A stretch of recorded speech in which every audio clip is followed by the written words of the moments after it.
Hello friends, आप सभी का स्वागत है। तो दोस्तों, आज के इस वीडियो में डेली करंट अफेयर से संबंधित जितने भी महत्वपूर्ण सवाल बनते हैं उन सभी सवालों को करने वाले जो आपके आगामी परीक्षाओं में पूछा जा सकता है। तो दोस्तों, आज दिनांक है 15 जुलाई 2022 और मैं हूं आपके साथ चंदन आर्या। और हाँ, इस वीडियो का पीडीएफ आप टेलीग्राम से प्राप्त कर सकते हैं। टेलीग्राम का लिंक इस वीडियो के डिस्क्रिप्शन में मिल जाएगा।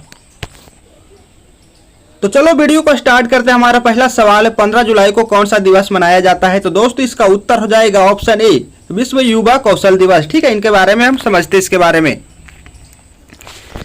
तो 15 जुलाई यानी कि इंग्लिश में वर्ल्ड यूथ स्किल्स डे कहा जाता है। ठीक है, यहाँ समझिएगा। विश्व युवा कौशल दिवस हर साल 15 जुलाई को तकनीकी, व्यावसायिक शिक्षा और प्रशिक्षण के महत्व और स्थानीय और वैश्विक दोनों अर्थव्यवस्थाओं के लिए प्रासंगिक अन्य कौशल के विकास के बारे में जागरूकता बढ़ाने के लिए मनाया जाता है। ठीक है,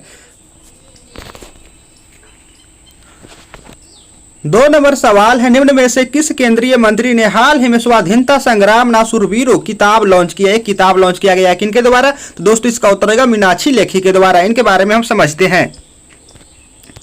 तो मीनाक्षी लेखी, केंद्रीय विदेश और संस्कृति राज्य मंत्री मीनाक्षी लेखी ने हाल ही में स्वाधीनता संग्राम ना शूरवीरों किताब लॉन्च की है। यह पुस्तक हमारे स्वतंत्रता सेनानियों के योगदान को याद करती है, जिन्होंने साम्राज्यवाद से लड़ाई लड़ी और मां भारत के लिए अपना जीवन समर्पित कर दिया। ठीक है, यहाँ समझिएगा मीनाक्षी लेखी वर्तमान में कौन है? तो ये केंद्रीय विदेश और संस्कृति राज्य मंत्री है। ठीक है, जिनके द्वारा एक हाल ही में क्या किताब लॉन्च किया गया। किताब का नाम है स्वाधीनता संग्राम ना शूरवीरों, जिसमें किसके बारे में वर्णन किया गया? तो स्वतंत्रता सेनानियों के योगदान के बारे में वर्णन किया गया है। ठीक है, आगे बढ़ते हैं। 3 नंबर सवाल है, निम्न में से किस मंत्रालय ने खान और खनिजों पर 6ठे राष्ट्रीय सम्मेलन की मेजबानी की है? तो दोस्तों, इसका उत्तर होगा खान मंत्रालय के द्वारा 6ठे राष्ट्रीय सम्मेलन पर मेजबानी की गई है। ठीक है, यहाँ समझिए कि खान मंत्रालय है क्या। तो खान मंत्रालय प्राकृतिक गैसों, पेट्रोलियम तथा परमाणु खनिज के अलावा सभी खनिजों के सर्वेक्षण और अन्वेषण के लिए जिम्मेदार, यानी कि ये सभी का देख रेख कौन करता है? तो खान मंत्रालय के द्वारा किया जाता है। ठीक है, आगे हम समझ लेते हैं इसी पॉइंट को। खान मंत्रालय डॉक्टर अंबेडकर इंटरनेशनल सेंटर में आयोजित होने वाले कोलोक्वियम में खान और खनिजों पर 6ठे राष्ट्रीय सम्मेलन की खान मंत्रालय ने मेजबानी की है। ठीक है,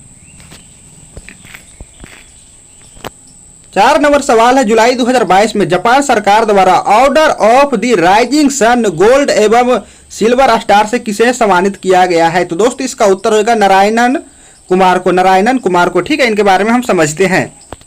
चेन्नई स्थित सनमार्ग ग्रुप के 22 चेयरमैन नारायणन कुमार को जापान सरकार द्वारा order of the rising sun gold एवं सिल्वर स्टार से सम्मानित किया गया है। ठीक है, इनके बारे में हम समझते हैं।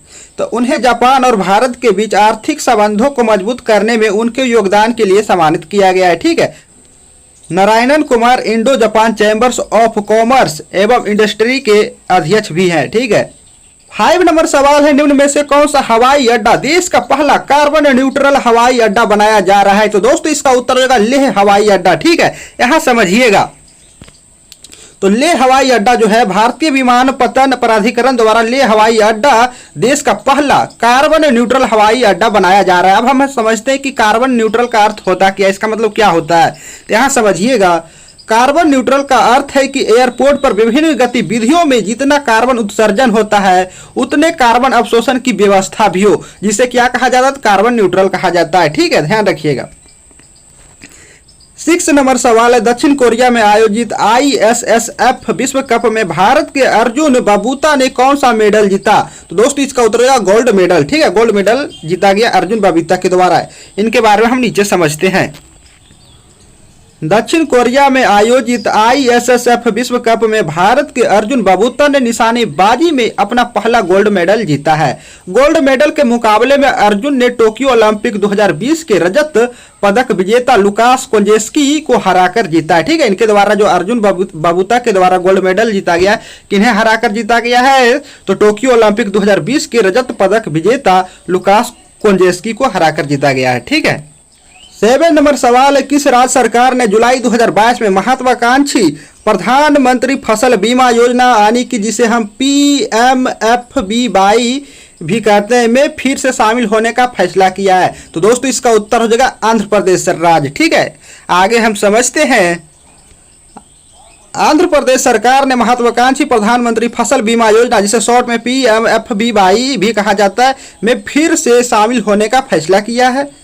यहाँ देखिएगा, आंध्र प्रदेश ने PMFBY को खरीफ 2022 सीजन से लागू करने का फैसला किया है। ठीक है, इस निर्णय से राज्य के 40 लाख से अधिक किसानों की फसलों को प्राकृतिक आपदा की स्थिति में बीमा कवर मिलेगा। ठीक है, इस योजना के तहत आंध्र प्रदेश ने उच्च प्रीमियम कीमतों का हवाला देते हुए 2020 में PMFBY से बाहर होने का विकल्प चुना था। ठीक है, ये पहले आंध्र प्रदेश से इस योजना से जुड़ा था, लेकिन 2020 में मतलब निकल गया था।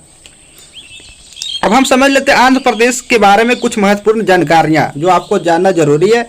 आंध्र प्रदेश भारत के दक्षिण पूर्वी तटीय क्षेत्र में स्थित एक राज्य है। यह 1,62,975 वर्ग किलोमीटर के क्षेत्र को कवर करने वाला 7वां सबसे बड़ा राज्य है। यह 10वां सबसे अधिक आबादी वाला राज्य है। कौन? तो आंध्र प्रदेश। ठीक है, आगे हम समझते हैं कि इसका राज्यपाल कौन है। आंध्र प्रदेश का राज्यपाल वर्तमान में तो विश्व भूषण हरिचंदन है। ठीक है, राजधानी कहाँ हुआ आंध्र प्रदेश का? तो अमरावती हुआ। ठीक है, अमरावती। मुख्यमंत्री कौन है यहाँ वर्तमान में आंध्र प्रदेश का? तो YS जगन मोहन रेड्डी है। ठीक है, आंध्र प्रदेश का स्थापना कब हुआ था? तो 1 नवंबर 1956 को हुआ था। आंध्र प्रदेश का स्थापना कब हुआ? तो 1 नवंबर 1956 को, ध्यान रखिएगा। 8 नंबर सवाल है, चीन और किस देश के द्वारा सी गार्डियंस 2 समुद्री अभ्यास आयोजित किया गया है? तो दोस्तों इसका उत्तर हो जाएगा ऑप्शन डी, पाकिस्तान के द्वारा। यहां समझिएगा, पाकिस्तान और चीन के द्वारा हाल ही में सी गार्डियंस 2 समुद्र अभ्यास आयोजित किया गया। इसका आयोजन पाकिस्तान नौसेना और चीनी पीपल्स लिबरेशन आर्मी नेवी द्वारा किया गया है। ठीक है, इसका उद्देश्य क्या है? तो यहाँ समझिएगा, इसका उद्देश्य रक्षा सहयोग को बढ़ावा देना और दोनों देशों की नौसेनाओं की नौसेना क्षमताओं को बढ़ाना है।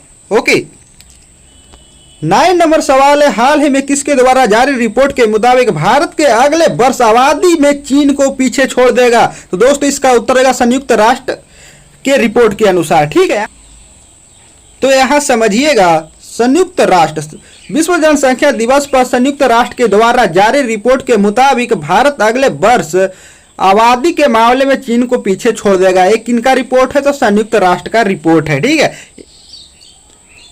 और यहाँ देखिएगा, जनसंख्या विभाग के आर्थिक और सामाजिक मामलों के संयुक्त राष्ट्र विभाग के एक शोध के अनुसार 15 नवंबर 2022 को दुनिया की आबादी 8 अरब से अधिक होने का अनुमान है। ठीक है, ये भी एक रिपोर्ट है संयुक्त राष्ट्र का। ठीक है,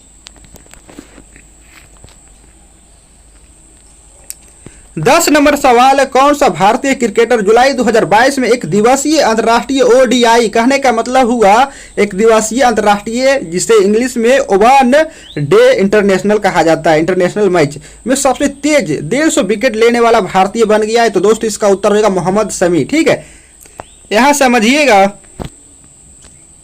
भारत के तेज गेंदबाज मोहम्मद शमी एक दिवसीय अंतर्राष्ट्रीय ODI में सबसे तेज 150 विकेट लेने वाले भारतीय बन गए। शमी ने 12 जुलाई 2022 को इंग्लैंड के खिलाफ श्रृंखला के पहले मैच के दौरान यह उपलब्धि हासिल की, जहां उन्होंने सिर्फ 31 रन देकर 3 विकेट लिए थे। ठीक है, और इसी के साथ उन्होंने पूरा ODI में 150 विकेट लेने का रिकॉर्ड बना दिया। ठीक है, ओके। 11 नंबर सवाल है, निम्न में से किस राज्य में स्थित सिंगालीला नेशनल पार्क में लाल पांडा को लाया जाएगा? तो दोस्तों इसका उत्तर हो जाएगा पश्चिम बंगाल। पश्चिम बंगाल में एक नेशनल पार्क है सिंगालाला। ठीक है, जिसमें लाल पांडा को लाया जाएगा। यहां नीचे समझिएगा, तो पश्चिम बंगाल के दार्जिलिंग जिले में सिंगालीला रिज पर स्थित सिंगालीला नेशनल पार्क में लाल पांडा को लाया जाएगा। यह राज्य का सबसे ऊंचा स्थान, यानी कि जो सिंगालीला एक स्थान है क्या, तो राज्य का सबसे ऊंचा स्थान है पश्चिम बंगाल का। ठीक है, यह पार्क शुरू में एक वन्यजीव अभयारण्य था। 1992 में इसे राष्ट्रीय उद्यान में बदल दिया गया था। ठीक है, यहाँ समझ लीजिएगा कि वन्य जीव अभयारण्य क्या होता है। ये शब्द आपको आगे भी बहुत बार सुनने को मिलेगा, इसलिए यहां समझ लेते हैं। तो ऐसा अरण्य या वन जहां जानवर बिना किसी भय के रहते हैं। सरकार अथवा किसी अन्य संस्था द्वारा संरक्षित वन को अभयारण्य कहते हैं। ठीक है, इनका उद्देश्य पशु पक्षी या वन संपदा को संरक्षित करना है। ठीक है, 12 नंबर सवाल है, निम्न में से किस देश की सरकार ने मरणोपरांत पूर्व प्रधानमंत्री शिंजो आबे को सुप्रीम ऑर्डर ऑफ द क्राइसेंथमम से सम्मानित किया गया है? तो दोस्तों इसका उत्तर है जापान सरकार के द्वारा। आगे हम समझते हैं इसे अच्छे से। तो जापान सरकार ने हाल ही में मरणोपरांत पूर्व प्रधानमंत्री शिंजो आबे को सुप्रीम ऑर्डर ऑफ द क्राइसेंथमम से सम्मानित किया है। एक क्या होता है, तो एक सर्वोच्च सम्मान होता है। जिस तरह से भारत का सर्वोच्च सम्मान भारत रत्न है, उसी तरह से सभी देश का एक सर्वोच्च सम्मान है। ठीक है, इसी सम्मान से शिंजो आबे का मतलब सम्मानित किया गया। ठीक है, वे जापान के सबसे लंबे समय तक कार्य करने वाले प्रधानमंत्री थे। शिंजो आबे की 8 जुलाई 2022 को हत्या कर दी गई थी। इनका हत्या कैसे हुआ, तो गोली लगने से। ये जापान के एक नारा शहर में चुनावी भाषण दे रहे थे, उसी समय किसी ने इन पर गोली चला दिया, जिसके कारण इनका मौत हो गया। ठीक है, यहाँ नीचे समझिएगा इस पॉइंट को। तो वह संविधान के तहत जापान के सर्वोच्च सम्मान प्राप्त करने वाले चौथे पूर्व प्रधानमंत्री है। यह जापान का सर्वोच्च सम्मान है। ठीक है, जो इन्हें इस सम्मान से नवाजित किया गया है। कौन सा सम्मान है, तो सुप्रीम ऑर्डर ऑफ द क्राइसेंथमम। ठीक है, जो जापान का सर्वोच्च सम्मान है। ठीक है, आगे हम बढ़ते हैं। आपके लिए आखिरी सवाल, जिसका उत्तर आप हमें कमेंट बॉक्स में बताइएगा। सवाल है, 14 जुलाई को बेस्टिल दिवस किस देश में मनाया जाता है? इसका उत्तर आपको नहीं पता है तो टेलीग्राम पर जाकर देख सकते हैं, जिसमें पीडीएफ 14 जुलाई के पीडीएफ में बेहतरीन ढंग से एक्सप्लेन किया गया, और वहां से आप पीडीएफ को डाउनलोड भी कर सकते हैं। लिंक टेलीग्राम का डिस्क्रिप्शन में जाकर ज्वाइन कर लें। और आगे हम एक प्यारा सा क्यूट्स के साथ इस वीडियो को एंड करते हैं। क्यूट्स है, रास्ते कभी खत्म नहीं होते, बस लोग हिम्मत हार जाते हैं। तैरना सीखना है तो पानी में उतरना ही होगा, किनारे बैठकर कोई गोताखोर नहीं बनता। तो दोस्तों, अब आप क्या सोचते हैं, ये तो आप पर निर्भर करता है। आप जो भी करना चाहते हैं जल्दी से छलांग लगाइए, एक्शन लीजिए, सिर्फ बातों से बात नहीं बनने वाला है। और इसी के साथ वीडियो को एंड करते हैं, और लाइक शेयर कीजिएगा, और जाकर टेलीग्राम को जरूर ज्वाइन कर लें। वहां से आप पीडीएफ को अपने दोस्तों और ग्रुप में शेयर कर सकते हैं। धन्यवाद।